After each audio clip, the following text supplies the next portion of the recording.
Plus tôt dans l'émission, on recevait Marilyn Néron du Centre de prévention du suicide parce qu'ils sont en période de recrutement. Mais là, on va parler encore un peu du même sujet, le suicide. Donc, on a quelqu'un pour nous partager du vécu personnel autour de cette thématique-là. Il s'agit de Steve Benson. Bon matin, Steve. Bon matin, François. Bienvenue à l'émission, puis merci de prendre le temps de venir nous parler. Bon, ça fait plaisir. Toi, tu as connu personnellement dans tes proches, il y a quelqu'un qui s'est enlevé la vie. Est-ce que tu peux nous expliquer un peu le contexte, comment ça s'est déroulé? Oui, ben c'est mon frère. C'est mon avant-dernier frère. Il avait 31 ans quand c'est arrivé. Il était en amour avec une fille, puis elle a décidé de le laisser. Donc, il était un petit peu, malheureusement, dépendant affectif. Puis, ce qui est arrivé, c'est qu'il était en voyage avec elle. En plus, ça s'est passé d'un pays étranger. Il était en voyage au Nicaragua. Et puis, j'ai reçu un téléphone durant la nuit de l'ambassade du Canada là-bas en me disant que mon frère s'était suicidé, donc il s'était pendu. C'est pas tellement un beau réveil, là. Donc, après ça, c'est le processus là, qui s'enclenche, là, parce que c'est pas comme s'il l'avait fait sur le coin de la rue, là. C'est vraiment pas la même chose qui se passe, là. C'est dans un pays étranger, donc tu dois toujours communiquer avec l'ambassade. Tu n'as pas d'autre ressources que ça. Tu peux pas te déplacer sur place parce que c'est des dépenses, c'est des milliers de dollars se rendre là. Puis ça donne quoi vraiment? On ne sait pas. Surtout dans ce genre de pays-là. C'est un pays, bon, plus restreint, plus structuré, plus géré par la police militaire et ces choses-là.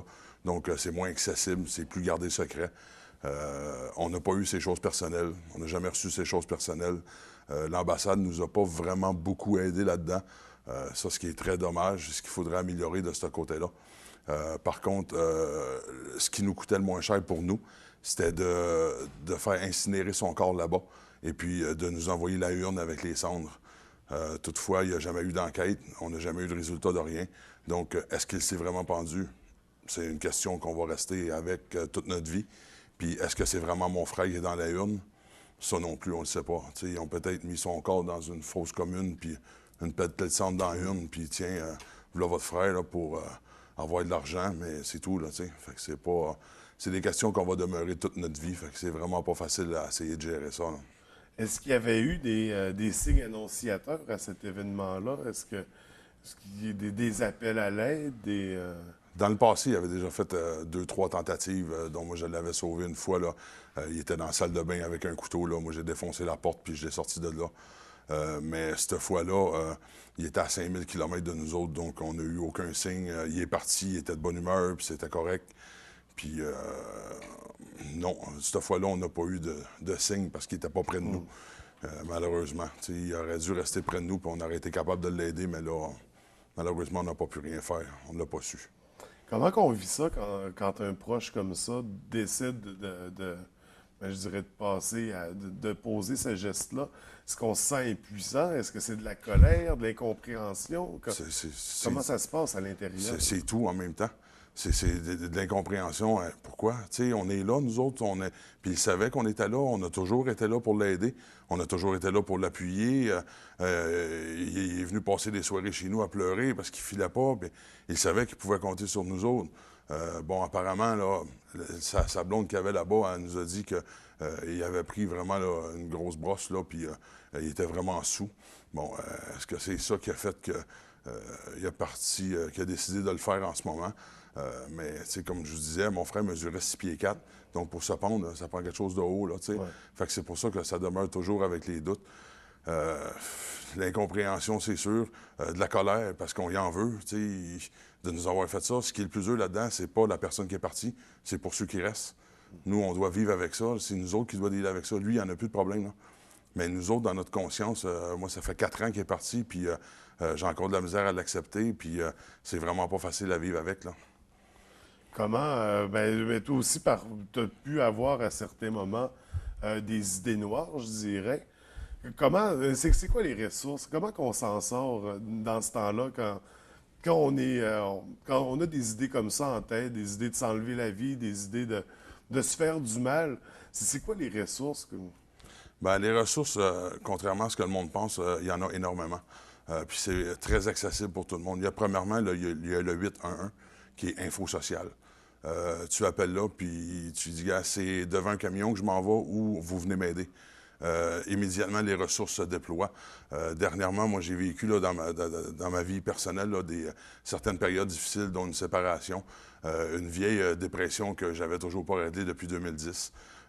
Toutes ces choses-là, là, mises ensemble, a fait que au début, fin juillet, là, début août, là, j'ai vraiment pogné le fond du baril. La façon dont ça a fonctionné, à un moment donné, c'est que j'ai lancé un message. Moi, j'ai écrit un message sur Facebook. Puis là, le monde commençait à s'inquiéter. J'ai reçu un appel de mon ex-conjointe qui était vraiment inquiète puis qui ne pouvait pas laisser ça là. Donc, l'important, c'est d'avoir des proches qui sont à l'écoute de vos messages. Puis je vous dirais que, au lieu du message, dites-le directement. Regarde, j'ai besoin d'aide, sinon ça s'arrête là. Au lieu de lancer des petits messages que le monde, tout souvent, comprennent pas comme un message d'alarme ou ces choses-là. Donc, mon ex-conjointe, ce qu'elle a fait, c'est qu'elle a dit, moi, je peux pas te laisser comme ça, t'es trop inquiétant. Elle a raccroché et elle a appelé la police. Ça a pris 5 minutes. Les policiers étaient rendus chez moi. La façon dont ça fonctionne, les policiers rentrent, ils s'assoient avec toi, ils discutent. Après ça, ils t'invitent eux-mêmes, ils signalent un numéro, donc ils appellent une travailleuse sociale pour toi. C'est obligatoire de parler à la travailleuse sociale le temps que les policiers sont là. La travailleuse sociale évalue ta situation, si tu es apte à rester à la maison ou si tu as besoin de soins. Par la suite, moi, elle m'a offert 2 choix. C'est soit que j'allais en centre d'hébergement pour la nuit, parce que je filais vraiment pas bien, ou je restais chez moi, mais qu'il y avait un travailleur social qui s'en venait dans l'immédiat chez moi pour m'évaluer à domicile. Donc, moi, j'ai choisi l'évaluation à domicile. Donc, après ça, je remets le téléphone au policier qui, lui, continue à parler avec la travailleuse sociale qui, elle, dit exactement c'est quoi les choix qui a été faits et puis pour continuer le suivi. Donc, je vous dirais à peu près 20 minutes après, le travailleur social est arrivé chez moi. Il m'a évalué. Lui-même a dit aussi, il dit, je suis pas tellement certain que je peux te laisser toute seule à la maison. Donc, il m'a fait d'aller à l'hôpital ou de me laisser chez moi, mais avec un suivi serré. Moi, j'avais parlé avec mes enfants un peu plus tôt, parce que dans la séparation, ce qui est plus dur pour moi, là, c'était pas de voir mes enfants tous les jours. Donc, ça m'a permis, j'ai parlé avec mes enfants et j'ai promis aux enfants que je ne ferais pas de niaiserie puis tout ça. Fait que le médecin et les policiers ont convenu que j'étais correct pour rester chez moi, qu'ils étaient certains que je n'allais pas le faire et puis tout ça. Et puis le lendemain matin, là, il y a une travailleuse sociale qui m'appelait chez moi, savoir comment que j'allais, comment que je filais. Et c'était comme ça là, pour les 2-3 semaines à suivre, là, jusqu'en temps que je lui dise là, que je suis suivi par un psychiatre, une psychologue et puis des séances d'hypnothérapie là, qui font vraiment là, très bien là, pour m'aider à m'en sortir. Là. Donc, en gros, il y a des ressources Il y en qui a. sont là, des ressources comme le Centre de prévention du suicide. Oui. C'est important d'en parler Oui, quand on vit oui, quelque chose comme oui. ça. J'imagine aussi que ça libère d'un certain poids de pouvoir partager, de pouvoir en parler à Oui, parce que c'est quelqu'un. pas la solution. C'est pas la solution de partir. Oui, ça règle tes problèmes à toi, mais ça en laisse aux autres alentours qui, eux, en plus de voir que tu filais pas bien, qui savaient que tu étais soit dépressif ou suicidaire ou qu'ils voulaient t'aider, que là, toi, tu pars, ça leur laisse tous les problèmes sur le dos. Puis c'est vraiment pas facile pour les personnes qui restent, vraiment pas. Ouais, puis ça laisse les gens dans l'incompréhension. Ouais. J'imagine qu'ils se sentent Puis coupables. dans l'impuissance aussi, parce qu'ils se disent, on était là pour l'aider. Puis c'est là que je me suis rendu compte que j'étais entouré de très bonnes personnes autour de moi. J'ai des encouragements depuis ce temps-là. J'ai entrepris un programme pour m'entraîner. J'ai un programme de nutrition aussi. Donc depuis ce temps-là, là, ça va très bien. Je me prends en main, puis ça m'aide vraiment à m'en sortir. Là. Les personnes, c'est d'être entouré de bonnes personnes, puis des personnes vraies. Puis d'aller les chercher, les ressources, de Oui. contacter, puis de... Ah, faut pas être gêné, faut pas être d'être gêné. direct, C'est pas- de dire aux gens qu'on a besoin Ouais. d'aide. C'est pas d'être lâche là, de demander de l'aide. Là. C'est juste qu'à un moment donné, le corps humain vient qui est fatigué, puis il est plus capable d'en prendre. C'est pas de dire oh ben là, je suis lâche de demander de l'aide, non. Puis souvent les personnes disent ah il s'est suicidé, c'est un maudit lâche. Non, pour se suicider là, ça prend vraiment beaucoup de courage, parce que c'est vraiment pas facile de passer à l'autre étape.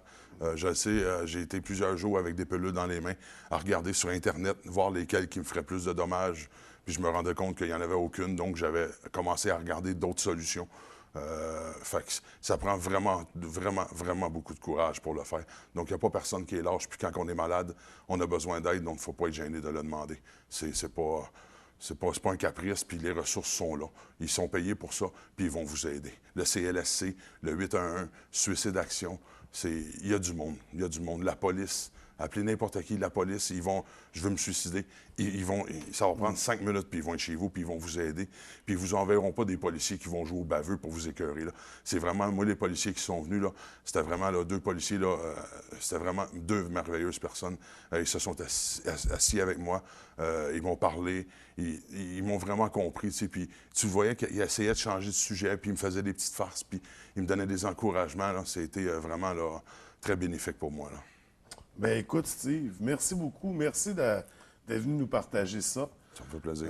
C'était très intéressant. Puis écoute, je te souhaite un bon courage de te surmonter tout ça. Puis là, tu as passé au travers. Oui. Ben, je te souhaite de continuer dans ce sens-là. Si ça peut en sauver d'autres, puis gênez-vous pas. Vraiment, là, demandez-le. Demandez-le. Fait que demandez-le, puis parlez-en, Ouais. parce qu'il ne faut pas voir ça comme un tabou. Non, parce qu'en non, le non. voyant comme un tabou, Non. que les gens n'arrivent pas à Il y en en a parler. beaucoup trop. Il y en a beaucoup trop aujourd'hui qui le font, puis c'est de plus en plus jeune. Quand je vois des enfants de 12, 13, 14 ans se suicider, là, c'est le début de sa vie. C'est pas normal. C'est pas normal que ça arrive, ça. C'est pas normal. Fait qu'il faut arrêter de mettre Ouais. ça de côté, puis il faut Ouais. en parler directement. Puis les gens parce autour, que là, c'est une réalité. les gens autour, il faut écouter. Il faut écouter les messages. Des fois, les messages ne sont pas directs en disant « Si tu m'aides pas, je me suicide. » là. Des fois, c'est juste « Je suis fatigué. Je suis rendu au bout du rouleau. » Ça en est des messages, ça. Mais souvent, le monde « Ah, on va te reposer, va te coucher, ça va te faire du bien. » Non. Viens, on va se jaser, ça va te faire du bien. Ça va être différent. Là. Des fois, c'est juste des petites phrases, mais faut être attentif. Faut être attentif. Ben merci pour ton beau témoignage, Steve. Ça me fait plaisir. Puis, écoute, je te souhaite un bon courage pour surmonter la suite. Merci. Merci beaucoup.